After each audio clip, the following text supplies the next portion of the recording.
इस सीरीज में अब तक हमने गाउसेस थ्योरम पे बात किया है और इसे अलग अलग तरीके से प्रूव भी किया है और साथ ही साथ इसके कुछ एप्लीकेशंस पे हमने बात किया, जैसे कोई स्फेरिकल चार्ज कंडक्टर हो तो उसके बाहर, उसके सरफेस में और उसके अंदर कितना इलेक्ट्रिक फील्ड बनेगा, या फिर कहें अगर कोई चार्ज वायर हो तो उसके बहुत क्लोज एक पॉइंट में कितना इलेक्ट्रिक फील्ड बनेगा, या फिर एक चार्ज अगर प्लेन शीट हो तो फिर उसके आसपास बहुत ही क्लोज एक पॉइंट में कितना इलेक्ट्रिक फील्ड बनेगा। ये सब हमने गाउसेस थ्योरम से पता लगाया है। तो उन सारे वीडियोस का लिंक मैं यहां डिस्क्रिप्शन में डाल दूंगा, अगर आपको क्लियर करना है तो वहां क्लिक करके उन सारे वीडियोस को आप देख सकते हैं। आज के इस वीडियो में हम गाउसेस थ्योरम के एक स्पेशल एप्लीकेशन पे बात करेंगे। यहां पर जो बॉडी होगा, जैसे इससे पहले हमने जो बॉडी कंसीडर किया था वो सिमेट्रिकल बॉडी था, वो आप कह सकते हैं कि बहुत आसान है उन सारे बॉडीज के लिए इक्वेशन बनाना, मैथमेटिकल इक्वेशन बनाना। जैसे कि एक स्फीयर है, ये तो 3 डायमेंशनली सिमेट्रिकल बॉडी है। एक प्लेन शीट अगर होगा ये 2 डायमेंशनली सिमेट्रिकल बॉडी होगा। उसी तरह से आप एक वायर के लिए भी एक आसान सा इक्वेशन बना सकते हैं, मैथमेटिकल इक्वेशन। आज के इस वीडियो में हम जो बॉडी कंसीडर करेंगे, जो चार्ज्ड बॉडी हम कंसीडर करेंगे, वो आर्बिट्ररी शेप का होगा, वो रैंडम शेप का होगा। फॉर एग्जांपल कि बॉडी कुछ ऐसा है, कुछ ऐसा। अब यहां पर कुछ चार्ज प्रोवाइड किया गया, इस बॉडी में हमने Q चार्ज प्रोवाइड किया, उसके कारण इसके अलग अलग जगह पे अलग अलग सरफेस डेंसिटी बनेगा, सरफेस चार्ज डेंसिटी। ये सेम नहीं बनेगा सरफेस चार्ज डेंसिटी, तो अलग अलग जगह पे अलग अलग सरफेस चार्ज डेंसिटी बनेगा। क्यों? क्योंकि देखिए यहां पर इसका जो रेडियस ऑफ कर्वेचर है ये ज्यादा होगा, इस जगह पे अगर आप रेडियस ऑफ कर्वेचर देखें तो ये कम होगा, यहां पर उससे थोड़ा ज्यादा होगा, यहां पर बहुत बहुत ज्यादा होगा रेडियस ऑफ कर्वेचर। सो इन सारे कारणों से इस पे हम आगे कभी बात करेंगे कि जो इसका सरफेस चार्ज डेंसिटी होगा वो अलग अलग होगा। अब यहां पर किसी एक पॉइंट में हमें पता करना है इलेक्ट्रिक फील्ड। वो पॉइंट ध्यान रखिए बहुत बहुत बहुत क्लोज होना होगा। तो हमने मान ले इस पे कुछ चार्ज दिया है, हमने पॉजिटिव चार्ज दिया फॉर एग्जांपल, तो वो सारे पॉजिटिव चार्जेस जो है इसके सरफेस पे रिसाइड करेगा। सो ये कंडक्टर है तो इसीलिए इसके सरफेस पे रिसाइड करेगा। तो ये कंडक्टर है आर्बिट्ररी शेप का और हमने इस पे कुछ चार्ज प्रोवाइड किया। यहां हम पॉजिटिव चार्ज कैसे प्रोवाइड करते हैं कंडक्टर को? अगर हम यहां से बहुत सारे इलेक्ट्रॉन्स बाहर निकाल ले तो ये पॉजिटिवली चार्ज बॉडी बन जाएगा। अगर सरफेस चार्ज डेंसिटी की बात करें, ये आप पोटेंशियल के चैप्टर में बेहतर समझ पाएंगे कि यहां पर सरफेस चार्ज डेंसिटी ज्यादा होगा जबकि इस रीजन में कम होगा। उसी तरह से यहां उससे थोड़ा सा कम होगा लेकिन काफी सरफेस चार्ज डेंसिटी होगा। रेडियस ऑफ कर्वेचर पे ये डिपेंड करेगा।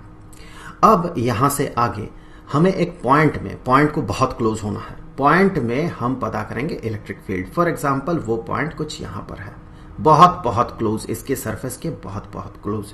यहां पर हम पता करेंगे इलेक्ट्रिक फील्ड कितना होगा। नॉर्मली इलेक्ट्रिक फील्ड कैसे बाहर निकलता है? एक इक्विपोटेंशियल सरफेस से। ऑब्वियस सी बात है, ये अगर एक कंडक्टर होगा, इस पे कुछ चार्ज देंगे तो इसका जो सरफेस होगा ये एक इक्विपोटेंशियल सरफेस होगा। ये कंडक्टर पूरा का पूरा इक्विपोटेंशियल होगा। तो ये अगर इक्विपोटेंशियल सरफेस होगा तो यहां से इलेक्ट्रिक फील्ड लाइंस जो है नॉर्मली आउटवर्ड्स होंगे, कुछ ऐसे यहां से निकलेगा, यहां से सरफेस पे नॉर्मल निकलेगा बाहर की तरफ, यहां पर नॉर्मली आउटवर्ड्स होगा, यहां पर भी ऐसे नॉर्मली आउटवर्ड्स होगा। तो कोई खास पैटर्न नहीं है देखिए इलेक्ट्रिक फील्ड लाइन जो बाहर निकल रहा है। सिर्फ हम इतना कह सकते हैं कि सरफेस पे वो नॉर्मल है और चूंकि यहां पर कुछ खास पैटर्न हमें नहीं दिखता है, इसीलिए आप जितना दूर जाते जाएंगे, अगर मान ले यहां हमें इलेक्ट्रिक फील्ड पता करना है तो यहां पर हम गाउसेस थ्योरम अप्लाई नहीं कर पाएंगे। हम गाउसेस थ्योरम तभी अप्लाई कर पाएंगे जब पॉइंट बहुत बहुत क्लोज होगा, क्योंकि देखिए फील्ड लाइंस का कोई खास पैटर्न नहीं है। आप गाउसियन सरफेस अगर बड़ा सा ड्रॉ करेंगे तो आप ये कह ही नहीं सकते हैं कि इस सरफेस से कितना फील्ड लाइंस पास होगा। इतना बड़ा मान ले गाउसियन सरफेस हमने कंसीडर कर लिया तो कहां से इधर से फील्ड लाइन अंदर घुस जाएगा या फिर यहां से बाहर निकल जाएगा किसी को नहीं पता है, क्योंकि ये जो शेप है ये शेप डिफाइंड नहीं है, इस बॉडी का शेप। तो फील्ड लाइंस भी कैसे बाहर निकलेगा ये भी हम डिफाइन नहीं कर सकते हैं। तो पॉइंट बहुत क्लोज है, बहुत बहुत बहुत क्लोज है। अब हम पता लगाएंगे यहां इस पॉइंट में इलेक्ट्रिक फील्ड कितना होगा। तो इसके लिए क्या करेंगे, हम यहां से एक बहुत बहुत छोटा सा सेक्शन, बहुत छोटा सा सेक्शन, इस सेक्शन को हम एनलार्ज करके देखेंगे। बहुत छोटा सेक्शन है ये। तो इसे जब हम एनलार्ज करके देखेंगे तो ये जो सरफेस होगा, इस सरफेस को अगर हम एनलार्ज करते हैं तो ये प्लेन सरफेस की तरह ही हमें दिखेगा। ये कुछ ऐसा ही दिखेगा, प्लेन सरफेस की तरह, ये प्लेन सरफेस की तरह हमें दिखेगा।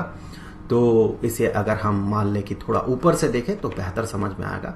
तो इसी का एक पार्ट हम, उसी सरफेस का एक पार्ट हम कंसीडर कर रहे हैं। ये सरफेस हमें कुछ ऐसा दिखेगा। कहां पर कंसीडर कर रहे हैं? हम इस रीजन में इस सरफेस को कंसीडर कर रहे हैं और इसे एनलार्ज करके यहां पर हम देख रहे हैं। तो इसी को हमने कर दिया एनलार्ज, कुछ ऐसा। अब ये जो पॉइंट है इसके बहुत बहुत क्लोज है सरफेस के। तो पॉइंट जो है सरफेस के बहुत क्लोज है और पॉइंट कहीं यहां पर है। पॉइंट सरफेस पे नहीं है, सरफेस से जस्ट ऊपर है मान ले। तो अब यहां पर हम कंसीडर करेंगे एक गाउसियन सरफेस। कैसा गाउसियन सरफेस हम कंसीडर करेंगे? चलिए, कुछ गाउसियन सरफेस ऐसा होगा, हम सिलिंड्रिकल गाउसियन सरफेस कंसीडर कर लेते हैं। तो सिलेंडर का जो टॉप है वो टॉप हमें कुछ ऐसा दिखेगा। ये है उसका टॉप, और यहां से हम सिलेंडर को इसे क्रॉस करते हुए, इस सरफेस को क्रॉस करते हुए जिसमें चार्ज है उसे क्रॉस करते हुए अंदर की तरफ पेनिट्रेट करते हुए निकाल दिया। सो ये जो है अब यहां पर इस सरफेस को, यहां पर इस सरफेस को क्रॉस कर रहा है। इसे हमने अंदर की तरफ भेज दिया, ऐसे पेनिट्रेट कर दिया इस सरफेस को। तो ये चला गया अंदर की तरफ और एक बॉटम सरफेस हमें ऐसा दिखेगा। तो देखिए, अगर हमें यहां पर पता करना होगा इलेक्ट्रिक फील्ड, तो आपको पता होना होगा कि इस रीजन में सरफेस चार्ज डेंसिटी कितना है। इस रीजन में जहां पर हमने, जिसे हमने एनलार्ज करके यहां पर ड्रॉ किया है, तो वहां का surface charge density for example sigma है। तो हम कह सकते हैं इस पूरे के पूरे सरफेस में, इसे तो हम एनलार्ज करके देख रहे हैं, पूरे के पूरे सरफेस में सरफेस चार्ज डेंसिटी सिग्मा है। ये बहुत बहुत बहुत छोटा सेक्शन है, बहुत छोटा इसका एरिया है, इसीलिए हम पूरे एरिया में हम मान सकते हैं सरफेस चार्ज डेंसिटी जो है वो सेम है। तो सरफेस चार्ज डेंसिटी इसका सिग्मा है। ये पॉइंट जो है, ये पॉइंट भी बहुत क्लोज है। यहां ये सरफेस को क्रॉस कर रहा है इस जगह पे। ये गाउसियन सरफेस है, ये जो सिलिंड्रिकल सरफेस हमें क्लोज सरफेस दिख रहा है ये गाउसियन सरफेस है। तो ये इस सरफेस को यहां पर कर रहा है क्रॉस इस जगह पे। मतलब कि सरफेस के इतना पार्ट में जितना चार्ज रहेगा उतना ही ये गाउसियन सरफेस एनक्लोज करके रखेगा। तो अब यहां से आगे बढ़ते हुए देखें, जो चार्ज ये एनक्लोज करके रखेगा वो कितना होगा। यहां इसका एरिया जो कि बहुत छोटा होगा, इस एरिया को हम ए नाम दे देते हैं। तो ये जितना चार्ज एनक्लोज करेगा, तो ये चार्ज एनक्लोज कर रहा है फॉर एग्जांपल Q, तो यहां से मैं इसे कैपिटल Q बना देता हूं। इसे जो चार्ज दिया गया था ये कैपिटल Q था। सो ये कैपिटल Q चार्ज दिया गया टोटल। इतना सा जगह में जो चार्ज है वो Q है। तो ये Q बराबर हो जाएगा यहां जितना एरिया है इसका A into surface charge density, so sigma into A। इतना चार्ज ये एनक्लोज करके रखा है। कौन? Gaussian surface. तो अगर इसका एरिया A होगा तो ऑब्वियस सी बात है इस टॉप का एरिया जो होगा, टॉप जो सरफेस है इसका एरिया A होगा, और ऑब्वियसली बॉटम सरफेस का भी एरिया जो है ये A होगा। इलेक्ट्रिक फील्ड लाइंस को अगर आप देखें तो आप पाएंगे यहां से इलेक्ट्रिक फील्ड लाइंस नॉर्मली बाहर की तरफ निकलेगा सरफेस से। सरफेस चूंकि बहुत छोटा है, इतना छोटा है कि हम मान सकते हैं कि इसमें सरफेस चार्ज डेंसिटी सेम है और ये एक प्लेन की तरह हमें दिखेगा, क्योंकि इसे एक छोटा सा सरफेस को हमने एनलार्ज किया, काफी एनलार्ज किया है, तो ये एक प्लेन जैसा ही होगा। तो इलेक्ट्रिक फील्ड लाइंस अगर नॉर्मली आउटवर्ड्स होंगे तो ऑब्वियस सी बात है एक दूसरे के साथ वो पैरेलल होंगे। और अगर हम गाउसियन सरफेस को ऐसे ड्रॉ करते हैं कि गाउसियन सरफेस एक राइट सर्कुलर सिलेंडर हो और वो इस सरफेस पे नॉर्मल हो, तो ऑब्वियस सी बात है कोई भी इलेक्ट्रिक फील्ड लाइन इसे ऐसे क्रॉस नहीं करेगा, इस कर्व्ड सरफेस को। सारे के सारे फील्ड लाइंस जो है ये टॉप सरफेस को ही, जो टॉप सर्कुलर सरफेस है उसे ही क्रॉस करके बाहर निकलेगा। हमें यह भी पता है कि अगर ये एक कंडक्टर हुआ तो फिर इसके अंदर इलेक्ट्रिक फील्ड नहीं बनता है, बिल्कुल नहीं रहता है इलेक्ट्रिक फील्ड। तो ऑब्वियस सी बात है नीचे की तरफ इलेक्ट्रिक फील्ड लाइंस नहीं निकलेंगे, सारे फील्ड लाइंस जो है वो ऊपर की तरफ निकलेंगे और इस सर्कुलर जो सरफेस है, टॉप सरफेस है, इसी को क्रॉस करेगा। तो फ्लक्स जो है सिर्फ और सिर्फ इस सरफेस में बनेगा। बाकी दो सरफेस जो है, एक तो ये कर्व्ड सरफेस और ये बॉटम सरफेस, इसमें कोई फ्लक्स नहीं बनेगा। तो टोटल फ्लक्स की अगर बात हो तो ये टॉप सरफेस में बनेगा और ये बना फाई। तो अगर फाई को यहां से कैलकुलेट करते हैं फ्रॉम गाउसेस थ्योरम, ये फाई जो होगा, ये इलेक्ट्रिक फ्लक्स जो होगा, ये बराबर होगा चार्ज एनक्लोज्ड, जो कि ऑब्वियस सी बात है इस गाउसियन सरफेस में इतना चार्ज एनक्लोज्ड है। सो चार्ज एनक्लोज्ड डिवाइडेड बाय जो एब्सोल्यूट परमिटिविटी है किसका, इस मीडियम का। दैट मीन वो मीडियम आपको यहां पर दिखेगा, ये जो मीडियम है इस मीडियम का एब्सोल्यूट परमिटिविटी, जो कि ऑब्वियस सी बात है एयर होगा या मान ले वैक्यूम, कुछ भी हो, बेसिकली एयर ही होगा। तो उसके लिए absolute permittivity epsilon not, absolute permittivity of free space. अब यहां से आगे बढ़ते हैं। ये तो हमने एक तरीके से पता लगाया कि फ्लक्स कितना होगा। अब दूसरे तरीके से हम अगर देखते हैं, दैट मीन अगर हम यहां से पता करते हैं फ्लक्स तो सिर्फ ऊपर वाले सरफेस में बनेगा, तो यहां पर अगर हम पता करते हैं फ्लक्स तो वो बराबर होगा इलेक्ट्रिक फील्ड यहां जितना होगा। तो इलेक्ट्रिक फील्ड यहां पर मान लेते हैं कि ई है, यही इलेक्ट्रिक फील्ड हमें पता लगाना है। तो ये ई है मान लेते हैं, कहां पर, इस पॉइंट में। ये पॉइंट कहां पर है, ये वही पॉइंट है जहां पर हमें इलेक्ट्रिक फील्ड पता लगाना था। यहीं पर हमें पता लगाना था इलेक्ट्रिक फील्ड का मैग्नीट्यूड कितना होगा। तो वही पॉइंट जो है वो इस सरफेस में रिसाइड कर रहा है, टॉप सरफेस में। तो वहां उस टॉप सरफेस में इलेक्ट्रिक फील्ड का मैग्नीट्यूड ई है। तो चलिए एज वेक्टर अगर हम इसे लिखते हैं तो ये जो इलेक्ट्रिक फील्ड है, ये इलेक्ट्रिक फील्ड है ई, और हमने एरो लगा दिया। अब सरफेस जो है ये एक प्लेन सरफेस है। देखिए हमने बात किया इसके हर एक पॉइंट में इलेक्ट्रिक फील्ड जो होगा वो सेम होगा, क्योंकि यहां हर एक पॉइंट जो है इस सरफेस से इक्वल डिस्टेंस ऊपर है। हर एक पॉइंट से देखिए परपेंडिकुलर डिस्टेंस जो है वो सेम होगा हर एक पॉइंट का। तो यहां इस सरफेस में हर एक पॉइंट में इलेक्ट्रिक फील्ड का मैग्नीट्यूड और डायरेक्शन दोनों सेम होगा।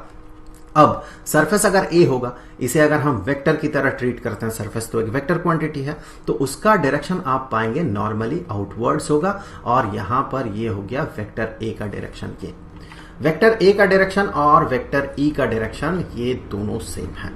तो यहां से हम कह सकते हैं जो फ्लक्स बनेगा, ये फ्लक्स बनेगा, ये फ्लक्स बराबर होगा ई डॉट ए के।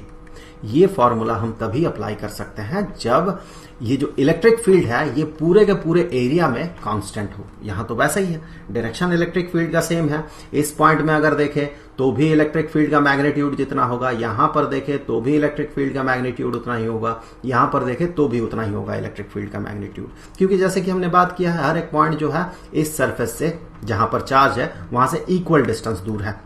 और ये जो सरफेस है इसमें पूरा का पूरा सरफेस में, चूंकि ये बहुत छोटा है, हम मान सकते हैं चार्ज डेंसिटी जो है, सरफेस चार्ज डेंसिटी जो है वो सेम है, और साथ ही साथ ये एक प्लेन है। सो इसीलिए हम ये फॉर्मूला यहां पर अप्लाई कर सकते हैं। अब जब इन दोनों का डॉट मल्टीप्लिकेशन हम परफॉर्म करेंगे तो यहां पर देखिए ई और ए दोनों का डायरेक्शन सेम है। तो इस केस में होगा क्या, इन दोनों का डॉट प्रोडक्ट, पहले वेक्टर का मैग्नीट्यूड इनटू दूसरे वेक्टर का magnitude into cosine of angle between them. दोनों तो सेम डायरेक्शन में है तो दोनों के बीच का एंगल 0 डिग्री का होगा। तो कोसाइन ऑफ 0 डिग्री जैसे कि हमें पता है ये 1 होता है, तो ये बराबर हो जाएगा ई इंटू ए के। तो ये दूसरा तरीका है जिससे कि हम फ्लक्स को पता कर सकते हैं इस सरफेस में, टॉप सरफेस में। और टोटल फ्लक्स जो है सिर्फ टॉप सरफेस में ही बनेगा, तो यही हो गया टोटल फ्लक्स। तो अब ये ऑब्वियस सी बात है इसी के बराबर है, तो ये जो है इसके बराबर होगा। तो हम यहां से आगे ये कह सकते हैं कि ई ए जो है ये बराबर है sigma into A divided by epsilon not के। तो यहां इक्वेशन के दोनों साइड से अगर आप ए को कैंसिल कर देते हैं, दैट मीन इक्वेशन के दोनों साइड को ए से अगर डिवाइड कर देते हैं तो आप पाएंगे इलेक्ट्रिक फील्ड जो है, जो कि हमें पता लगाना था, वो बराबर होगा sigma divided by epsilon not के। तो इस तरह से हम गाउसेस थ्योरम अप्लाई करके किसी भी आर्बिट्ररी शेप के बॉडी में अगर चार्ज दिया जाए तो उसके बहुत ही क्लोज एक पॉइंट में इलेक्ट्रिक फील्ड पता कर सकते हैं। अगले वीडियो में हम इसी फॉर्मूला को यूज करते हुए ये पता लगाएंगे कि अगर एक चार्ज्ड स्फेरिकल कंडक्टर हो तो उसके सरफेस में कितना इलेक्ट्रिक फील्ड बनेगा। वैसे उसे हमने अलग तरीके से पता लगाया है। अब हम इस फॉर्मूला को यूज करते हुए उसे पता लगाएंगे। और साथ ही साथ अगर हमारे पास एक चार्ज्ड शीट हो, प्लेन शीट हो, तो फिर उसके बहुत ही क्लोज एक पॉइंट में इलेक्ट्रिक फील्ड कितना बनेगा उसे भी हम इसी फॉर्मूला से पता लगा सकते हैं। तो मिलते हैं आपसे अगले वीडियो में, तब तक के लिए गुड बाय।